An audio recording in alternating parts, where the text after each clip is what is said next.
мынау Көкбел зиратына келіп тұрмыз. Аға, ассалаумағалейкум. Уағалейкум ассалам. Мынау Торғайдан келіп отырмыз. Неге мынау зиратқа кірмес бұрын мынау неге қазақта сөз бар ғой. Анау өлі разы болмай, тірі байымайды деген. Соған түсінбей отырмын. Сіз жазып қойыпсыз. Аруақ риза болмай, тірі жарымайды деп. Аруаққа құрмет ұрпаққа құрмет. Соны қалай түсіндіріп бере аласыз? Бұл енді аруақ риза болмай, тірі жарымайды деп, жаңағы өлі риза болмай, тірі байымайды деген мақалдың түп нұсқасы. Оны кезінде, Совет үкіметі кезінде, атеизм кезінде аруақ сөзінен қорқып, өлі деп айтқан. Өлі риза болмай, тірі байымайды деген. Өлі деген сөздің шариғатта мағынасы жоқ. Өлі деп ата-бабаларымыз айтпаған. Қайтыс болды, бақилық болды, о дүниелік болды деп айтқан. Оны білесіздер ғой. Сондықтан сол кезде аруақ дегеннен шошып, коммунистер, атеистер аруақ деген сөзден қорқып, әлі күнге дейін соны өлі риза болмай, тірі байымайды деп айтып жүр. Бұл сол мақалдың бұзған түрі. Байымайды деген сөз ол осы кездегі материалда баюды меңзеп тұр. Байымайды, мәшинесі болса деп, үйі болмайды, мәшинесі болмайды, байымайды. Қазір кезде байда, кедейде бәрі Алла тағала біреуді байғып жаратады, байлықпен сынайды, біреуді кедейлікпен сынайды дейді. Бірақ адам баласы бәрі байда бақытты болады, кедейде бақытты болады. Сондықтан бірінші сөзі сол аруақ риза болмай деген дұрыс, өлі риза болмай деген сөздің орнына. Ал екінші жолында тірі жарымайды деген сөз, бұл жарымайды деген сөз Алла тағаланың Құранда жазған бірнеше жерде ата-бабаларымыздан қалған жарылқамайды деген сөздің синонимі. Бұл жарымайды деген сөздің мағынасында бұл дүниеде де, о дүниеде де жарымайсың деген мазмұн жатыр. Егер әке шешең риза болмаса, ата-бабаң аруақ риза болмаса, сен бұл дүниеде, о дүниеде жарымайсың деген сөзді меңзеп соны айтып тұр.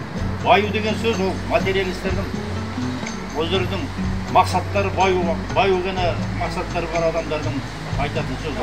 Нарық заманда жүргендер. Нарық, қазір кезде материалистер. Сондықтан аруақ риза болмай, тірі жарымайды мен өзім шығарып отырғым жоқ. Бұны мен Мәшһүр Жүсіп бабамыздың еңбектерінен ішінен оқыдым.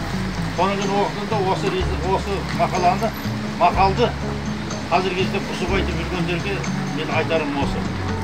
Өлі риза болмай, тірі байымайды дегенді қою керек қазір. Аруақ риза болмай, тірі жарымайды деп айту керек. Түп нұсқасын мақалдың бұзбайды.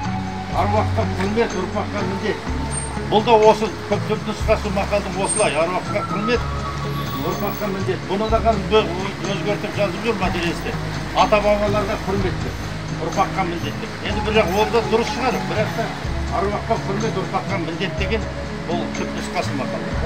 Енді мынау 1609 жылы зират салынды, 62 жылы бұл мемлекет қорғауына берілді, одан кейін ешкім жерленген жоқ деді. Енді мынау 2008 жылы келіп осы зират қоршалды. Сол жөнінде кішкене мағлұмат беріп жүрсеңіз. Кім қоршатты, кім себепкер болды? 2008 жылы осы зиратта бұл зират тек қана қазақтар жатқан жоқ. Burada интернационал қазақтар, татарлар бар, ингуштер бар, чешендер бар жатқан.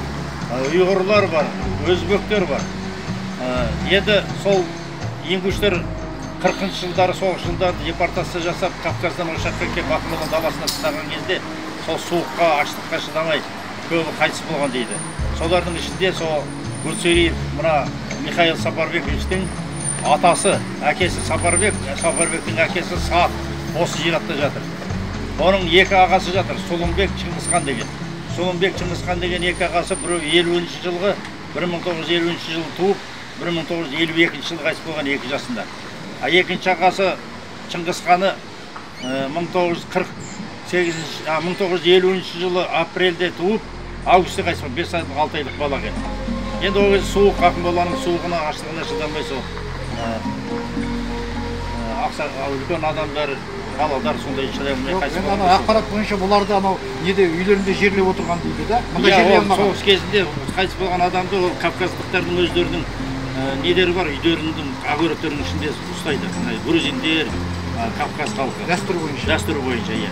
Содан кейін олар да сол үйлерінде ұстаған. Содан кейін олар қайтадан Кавказға көшкен кезде анау айдалада қалады ғой. Сондықтан сол қалмау үшін осы жерге рұқсат сұрап осы жерге келіп қойған екен. Осы жерде бір имам содан рұқсат беріпті, содан қойған екен. Қоршау 2008-де басталды. 2008-де сол кісі келіп, мына жерде қоршаусыз жатқан, мына жерде қаланың тура ортасында неше түрлі кісілер иттерін бұл жерге әкеліп қыдыртып, бас бомждар осының ішінде жүріп, наркомандар осының ішінде жатып, сөйтіп жүрген екен. Бұны мынада биік қоршауға алып, ақша бөліп, сол Гуцериев Михаил Сапарбекович ақша бөліп, сол ақшасына акиматпенен қолдап, бұна қоғамдық қор рух деген құрған, осында жатқан адамдардың ұрпақтарына. Видео бар екен бұл. Соғыстардың басқаруымен осы қоршауы жасалды. Бұның 18 гектар жер бұның ішінде. Түгелде қоршалып, және де бүкіл қоршаудың бойына 8 камера қойып, видео камерада. Сол монитор бәрі қойылған. Сол үйдің ішіне қарап отырам мен. Ар жағынан, мына жағынан кісілер. Осының ішінде тұрасыз? Осының ішінде тұрам, үй бар. Үйде жылу, су бәрі тегін, бәрі қосылған центральнада. Мына Кенесары бабамыздың жаңағы сардарларының зиратына да кіріп шықтық. Сосын мұнда жаңағы Смағұл Садуақас атамыз.